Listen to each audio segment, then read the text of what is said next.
আসসালামু আলাইকুম। শেফাস কুকে সবাইকে স্বাগতম। আশা করি সবাই ভালো আছেন। আজ আমি আপনাদের সাথে শেয়ার করছি ভেন্ডি ভাজি বা ঢেঁড়স ভাজি রেসিপি। আর এই রেসিপিটা কিন্তু নতুনরা করতে গেলে একেবারে নাজেহাল অবস্থা হয়ে যায়, কারণ ভেন্ডি কিন্তু একটা পিছলা তরকারি। তো এটা পানি লাগলেই এটা হচ্ছে একেবারে বিজলা বিজলা হয়ে যায়। তো আমি চেষ্টা করেছি এর মধ্যে অনেক রকম টিপস দিয়ে এই রেসিপিটা শেয়ার করার জন্য। তাহলে চলুন শুরু করি পুরো প্রস্তুত প্রণালী। প্রথমে আমি এখানে বেশ কিছু ভেন্ডি নিয়ে নিয়েছি, আর এইগুলো হচ্ছে আমার গাছের ভেন্ডি। তো এখানে কতটুকু আছে বলতে পারবো না, তবে হাফ কেজির বেশি পরিমাণেই আছে। এখন ভেন্ডিগুলোকে আমি ভালো করে ধুয়ে নিব, ধুয়ে তারপরে কেটে নিব। আমি আপনাদেরকে একটু দেখাবো। তো আমি কেটে নিয়েছি, বাট আমি দুইটা রেখেছি আপনাদেরকে দেখানোর জন্য। প্রথমে যেটা করবেন, ভেন্ডিটাকে ধুয়ে নিয়ে তারপরে কাটবেন। প্রথমে যদি আপনারা এই সাইডটা কেটে নেন, এই যে বোটাটা কেটে নেন, তাহলে কিন্তু এটাও বিজলে হয়ে যেতে পারে। আর ভেন্ডিতে প্রচুর পরিমাণে ক্যালসিয়াম আছে। আর যদি ভেন্ডি কাটার সময় এরকম পাতলা করে কাটেন, তাহলে কিন্তু সেই ভেন্ডি একেবারে বিজলে বিজলে হয়ে যাবে। তো এটা কিন্তু ঝরঝরা হবে না। আর ভেন্ডি কাটার সময় এরকম মোটা মোটা করে কাটবেন। আমি কিন্তু ভেন্ডিগুলোকে বেশ মোটা মোটা করে কেটেছি। আর আমি এখন একটু আপনাদেরকে দেখাচ্ছি চাকু দিয়ে কেটে। তো এইভাবে মোটা মোটা করে কাটবেন। আর অনেক সময় দেখা যায় যে ভেন্ডি আমরা বুঝতে পারি না যে কোনটা কেমন। তো এই যে দেখতে পাচ্ছেন, ভেন্ডি বাহির থেকে ছোট মনে হচ্ছে, বাট এটা কিন্তু শক্ত বুড়ো হয়ে গেছে। এই টাইপের ভেন্ডি নেবেন না, তাহলে কিন্তু ভালো লাগবে না, ভাজি করলেও শক্ত থাকবে। তো এখন চলে যাচ্ছি ভাজি করতে।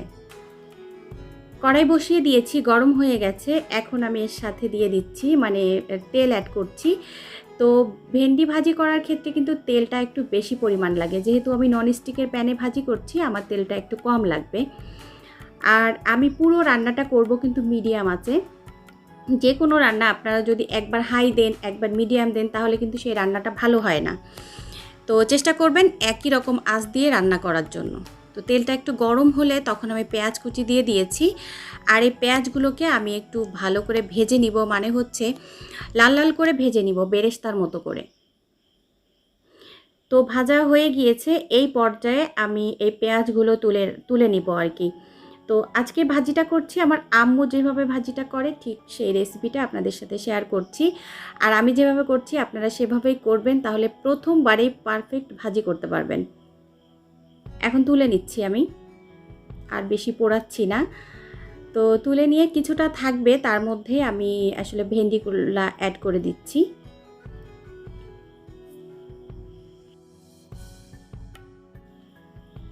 ভেন্ডিগুলো দিয়ে দিয়েছি। এখন আমি আস্তে আস্তে নাড়তে থাকবো, আর চুলার আঁচটা মিডিয়ামেই রাখবো। আর ভেন্ডি ভাজি করলে অনেকের ভেন্ডিটা কিন্তু কালার নষ্ট হয়ে যায়। তো কালার নষ্ট হয়ে যাওয়ার কারণ আছে, যেমন আমরা যদি ঢেকে দেই, তাহলে কিন্তু এই সবুজ ভাবটা থাকবে না, তখন কিন্তু কালারটা নষ্ট হয়ে যাবে। এখন আমি এর সাথে অ্যাড করে দিলাম 1 চা চামচের একটু কম হলুদের গুঁড়া, আর দিয়ে দিচ্ছি স্বাদ মতো লবণ। এখন এই লবণ হলুদ দিয়ে ভেন্ডিটাকে ভালো করে ভাজবো। আর এটা হচ্ছে আমি নাড়তে থাকবো আর কি। আর দিয়ে দিলাম কাঁচামরিচ পরিমাণ মতো, যে যেমন ঝাল খেতে চান সেই অনুযায়ী ঝালটা দিয়ে নেবেন। এখন হচ্ছে মিডিয়াম আঁচে রাখবো, আর এটাকে আমি নাড়তে থাকবো। তো আমাকে সবসময় নাড়তে হবে না, জালটা কমিয়ে রেখে এভাবে আমি রেখে দিব, কিন্তু আমি ঢাকবো না, ঢাকলে কিন্তু কালার নষ্ট হয়ে যায়। আবার অনেক সময় দেখা যায় যে চুলার আঁচটা বাড়িয়ে দিলাম, আবার একটু কমিয়ে দিলাম, আবার ঢেকে দিলাম, এই সব কারণের জন্য কিন্তু এই ভেন্ডির কালার নষ্ট হয়ে যায়। তো দেখতে পাচ্ছেন কিছুক্ষণ পরে কিন্তু ভেন্ডি থেকে একটু পিচ্ছিল ভাব বিজলা ভাব এসেছে। তো এই পর্যায়ে অনেকেই যেটা করেন সেটা হচ্ছে লেবু দিয়ে দেন। তো আজকে কিন্তু আমি লেবু দিচ্ছি না, কারণ লেবু ছাড়াই এটাকে আমি এভাবে মিডিয়াম আঁচে ভেজে আপনাদেরকে দেখাবো। আর নতুন রাঁধুনিদের জন্য বলি, যদি এমন হয়ে যায়, বেশি হয়ে যায় যে অনেক পিছলা হয়ে গেছে বা বিজলে বিজলে বেশি হয়ে গেছে, সেই ক্ষেত্রে একটু লেবুর রস দিয়ে দিলে কিন্তু এই ভাজিটার যে বিজলা ভাব ওটা কেটে যাবে।